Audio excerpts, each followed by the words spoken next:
Hi soapsters, before we get into the video main, I just wanted to say that this video does not constitute legal advice, cosmetic law advice, or advice on cosmetic regulations. All opinions expressed in this video are from my own research or experience, and you should always do your due diligence, research, or speak to a qualified professional for regulation, legal, and legislation advice. Anyway, let's get on with the video. Hi soapsters, now in today's video I'm looking at something slightly different, which is claims on soaps versus descriptions. And this came across because I've seen a lot of soap makers out there who have started YouTube channels who are making soap where I've gone, really? That's gonna, what? And I've also seen lots of people who have been making soap on their channel and the soap method doesn't really sit with me, and then at the end they say buy from my shop and all of this, and there's been some red flags going. So I wanted to just put a little video out there that warns people of being consumer savvy in this market. Now I can only speak for the UK and the regulations in the UK, and different countries have different regulations, but I think the regulations in the UK are worth knowing so you can see what regulations are in place that a lot of countries don't have and why we have those regulations in place. So we're going to take an activated charcoal soap as our example, and I've got one here. This is an activated charcoal soap, wonderful soap, really, really good. I love these. Now, the only claim I can make in the UK about this soap is that it gets you clean. That's all I can say. That's all I can claim about this soap. It will get you clean. Okay? Now, what I can't do in the UK is say this activated charcoal soap will clear up your spots. This activated charcoal soap will stop blackouts. It'll stop breakouts. It'll whiten your skin. It'll make sure you're glowing. It'll make sure your skin feels all of those are claims that I cannot substantiate. But in a description of this soap, what I could say is activated charcoal soap. The suspended activated charcoal is a mild exfoliant. That's it. See the difference? I'm giving you information about what is in the soap, the activated charcoal, and the fact that it is a mild exfoliant. Again, if you used pumice stone, if you used coffee grinds, if you used poppy seeds, you can say this has poppy seeds which are an exfoliant. It has coffee grinds which are an exfoliant, and that is a fact.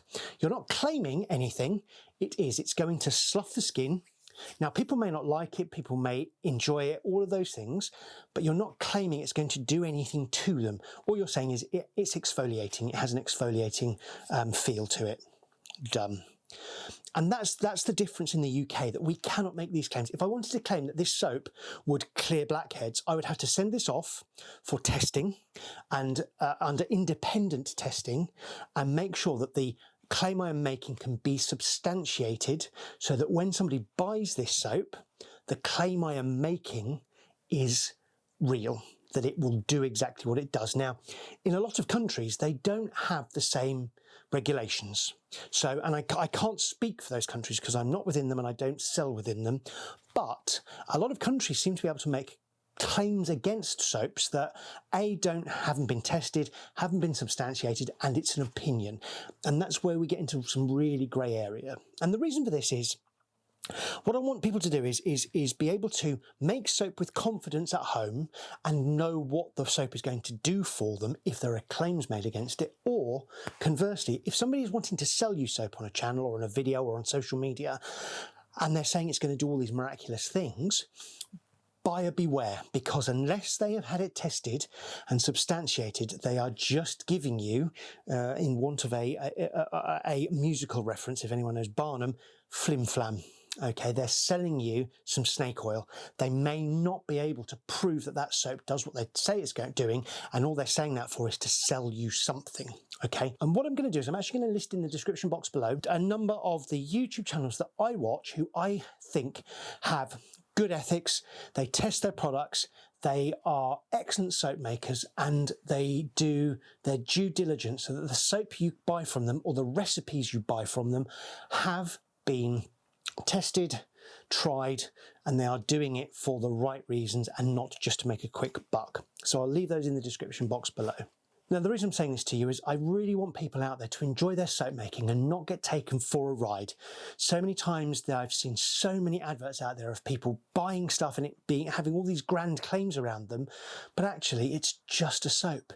There are people making shampoo bars, which is just cold processed soap, and they're selling it as a shampoo bar. People are making melt and pour things and calling that leave-in conditioner. It's not.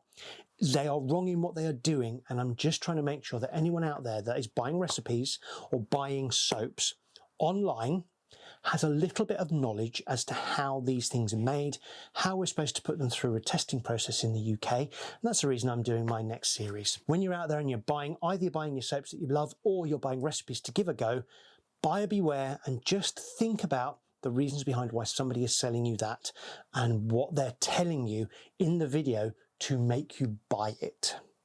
So until next time, soapsters, have a great day, and I'll see you again soon.